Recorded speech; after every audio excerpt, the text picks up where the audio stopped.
Hi friends, నా పేరు Venkatesh. Welcome to YouTube channel chill bro updates 2.0. ఈరోజు ఎపిసోడ్లో ఏది జరిగిందో అది సింపుల్గా అయితే నేను చెప్పేస్తా.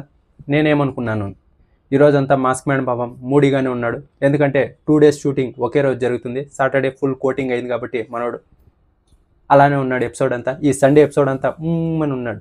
నాకైతే శివాజీ గారే గుర్తొచ్చారు. ఒక సీజన్లో నువ్వు ఆడవాళ్ళని కొడతావని శోభా శెట్టిది ఏదైతే ఇష్యూ అయిందో ఆ రోజు సాటర్డే, ఆ తర్వాత సండే ఎపిసోడ్లో కూడా డల్గానే ఉన్నారు కదా, అలా అన్నమాట.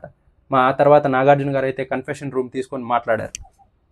ఇప్పుడు 2 రోజులు ఒకే షూటింగ్ జరుగుతుంది కాబట్టి వాళ్ళు అలా మూడీగా ఉంటారు. ఒకసారి కోటింగ్ ఇచ్చిన తర్వాత అప్పుడే కోలుకో, ఇది సండే అయిపోయిందంటే కాదు కదా, అలా అన్నమాట.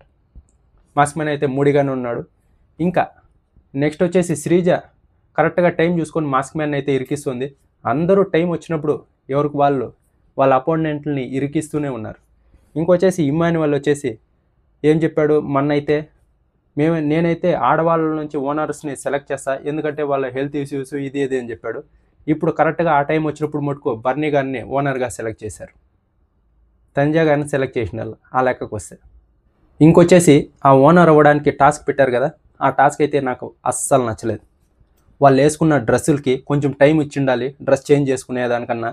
లేకుంటే నెక్స్ట్ సోమవారమో ఎప్పుడో ఒకసారి ఫ్రీగా ఉన్నప్పుడు ఎప్పుడో ఒకసారి పెట్టుకొని ఉండాల్సింది. వాళ్ళు వేసుకున్న డ్రెస్సులకి, ఆ టాస్క్కి, బర్నీ గారు అలాగే రాము రాథోడ్ వాళ్ళు పట్టుకున్న విధానానికి నేను తప్పులు పట్టడం, ఇంకా టాస్క్ వాళ్ళని తప్పుడు పట్టడం లేదు, బీబీ టీంని అంటున్నా. చాలా చండాలంగా అనిపించింది ఆ టాస్క్ చూసేటప్పుడు వాళ్ళు పట్టుకునేది అదంతా. నిజంగా నాకైతే ఏమాత్రం నచ్చలేదు. అయినా కూడా ఈ సీజన్ మొత్తం ఓనర్ ఏంటి, 1 week or 2 weeks, అదేం పెద్ద గేమా? ఒకవేళ మీరు ఏదో పెద్ద లెవెల్లో ప్లాన్ చేసి గెలిచిన దానికి ఈ సీజన్ మొత్తం ఓనర్ అనడానికి సింపుల్ గేమ్. దానికి ఈ సీజన్ మొత్తం ఓనర్ అంటే అది నచ్చలేదు. ఇంకోటి వచ్చేసి సృష్టి వర్మ గారు ఉన్నారు కదా, అదేదో హౌస్లో ఉన్నప్పుడు చూపించిందంటే బాగుండిండు. వీళ్ళు కంటెస్టెంట్లు అందరూ అదే పని చేస్తారు. హౌస్లో ఉన్నప్పుడు నటిస్తారు, బయటకు వచ్చేళ్ళకి రియాలిటీ బయటపడుతుంది. హౌస్లో ఉన్నప్పుడు బన్నీ గారు తనుజా గారిని ఫుల్ అదే వాళ్ళకి ఇష్టం, అదే బయటకు వచ్చిన తర్వాత వాళ్ళ ఇష్టం లేదు. ఎవరైతే ఇష్టం లేదో హౌస్లో ఉన్నప్పుడు వాళ్ళ ఇష్టం. ఎవరు? మాస్క్ మ్యాన్, మర్యాద మనీష్ మీదే కంప్లైంట్ చేశారు. మళ్ళీ మర్యాద మనీషే జెన్యూన్. రాము రాథోడ్, మర్యాద మనీష్, మాస్క్ మ్యాన్ అలాగే ఫ్లోరా గారు వీళ్ళంటే ఇష్టం అని చెప్పారు. ఇక్కడ కంప్లైంట్ చేసింది మర్యాద మనీష్ పైన, హౌస్లో ఉన్నప్పుడు కంప్లైంట్ చేశారు. ఆ తర్వాత మాస్క్ మ్యాన్తో అతను నాకు హెల్ప్ చేశాడు అని చెప్పారు. అది పర్వాలేదు, అగైనెస్ట్గా ఉన్నారు కొంచెం హౌస్లో అయితే. ఇక్కడ వచ్చేసి బర్నీ గారు తనుజా గారితో ఫుల్ క్లోజ్ ఉన్నారు వీళ్ళైతే. కానీ ఇప్పుడు బయటకు వచ్చేళ్ళకు మీరు ఆ గుడ్డు విషయంలో ఏదైతే చేశారో అది నాకు నచ్చలేదని చెప్తున్నారు.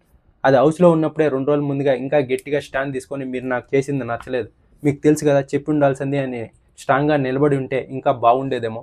ఇలా బయటకు వచ్చిన తర్వాత నాకు ఇష్టం లేదు, నాకు నచ్చలేదు అంటే అదే చూడడానికి బాగాలేదు. హౌస్లో ఉన్నప్పుడు మీరు ఇంకా గట్టిగా చెప్పి ఉండాల్సింది.